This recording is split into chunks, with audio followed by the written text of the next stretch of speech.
the Hearth Witch's garden. In a snug stone cottage on the edge of a small Irish village lived Anna, a woman known to locals as the Hearth Witch. Unlike the fearsome witches of dark tales, Anna's magic lay in the simple things: brewing the perfect cup of tea to cure homesickness, keeping bread warm for twice the usual time, and growing herbs that flourished even in winter's frost. Her garden was her pride and joy, protected by an old stone wall covered in moss that seemed to glow softly in the twilight.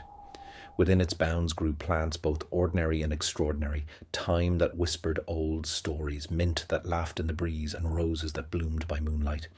The only company Anna kept was her cat, Ash, whose fur changed colour with the seasons, grey in winter, golden in summer, russet in autumn, and green as young leaves in spring. Together they tended the garden and helped the villagers who came seeking small magics for their everyday troubles. One misty autumn evening, as Anna was gathering herbs by lantern light, Ash began to purr more loudly than usual.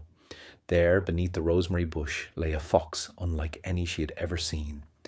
Its fur was silver white, and where drops of dew fell on it, tiny flowers bloomed and faded. One of its paws was injured, wrapped in thorny vines that glowed with an unnatural light. Anna knew at once this was no ordinary fox, but one of the Sidhe, the fairy folk who lived in the hollow hills. Such creatures were usually too proud to seek human help, which meant something was terribly wrong in the fairy realms. With gentle words and gentler hands, she brought the fox into her cottage. As she unwound the thorny vines, they tried to wind around her own wrists, but her garden-calloused hands were proof against their magic. She made a poultice of her most precious herbs: moonflowers for healing, thyme for courage, and rosemary for protection. That night, as the fox slept by her hearth, Anna was visited in dreams by the fairy queen herself. She learned that a dark force was creeping through the fairy realms, binding all growing things in thorns of cold iron that no fairy magic could break. The fox was one of her scouts, sent to find help among the mortal folk who still remembered the old ways. Anna knew that iron was an enemy to the fairy folk, but to humans it was a friend, especially in the hearth and home. Her grandmother had taught her that the truest magic lay in the union of seeming opposites: fire and water, earth and air, mortal and fairy. For 3 days and nights, Anna worked her hearth magic, while the fox watched with clever eyes. She baked bread with herbs from her garden, brewed teas that steamed with golden light, and wove charms from dried flowers and iron keys.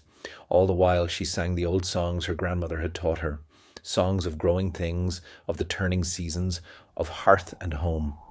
On the 4th morning the fox spoke, not in words, but in a shower of sparks from the hearth that danced into images, showing Anna how the dark thorns were creeping closer to the human world, threatening to bind all growing things in eternal winter. Anna understood what needed to be done. That evening, she invited the entire village to her cottage for tea and storytelling. She served them bread baked with her magical herbs, and tea that tasted of summer sunshine. As they ate and drank, she told them stories of the fairy folk, not as distant, fearsome creatures, but as neighbours who shared their love of growing things. One by one the villagers shared their own tales, of fairy rings seen in meadows, of music heard on midsummer nights, of mysterious help received in times of need. With each story told, the iron keys and Anna's charms grew warmer until they glowed like embers. As the last tale ended, the fox stood and shook itself. In a flash of light it transformed into a beautiful woman with silver white hair and eyes like starlight, the fairy queen herself. She explained that the dark thorns fed on the forgetting of old bonds between mortal and fairy folk. By remembering and sharing their stories, the villagers had begun to unbind the thorns. The queen gifted Anna with a silver key that would allow her garden to serve as a meeting place between the worlds. From that day forward, Anna's cottage became known as a place where both mortals and fair folk could find welcome, where stories were shared over tea that never grew cold, and where even the simplest herbs held traces of fairy magic. Ash the cat continued to change colours with the seasons, but now a hint of silver sparkled in his fur at twilight. The villagers learned to look more kindly on the wild places where fairy folk might dwell, and in return their gardens bloomed more brightly and their hearth fires burned more warmly.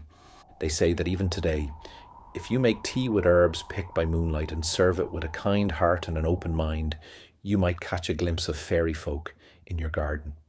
And if you listen carefully to the whispers of time and the laughter of mint, you might hear the old stories still being told. This tale reminds us that the most powerful magic often lies in the simplest things. A cup of tea shared with friends, stories told by firelight, and the quiet wisdom of growing things. And that sometimes the boundary between ordinary and extraordinary is as thin as the steam rising from a well-made cup of tea.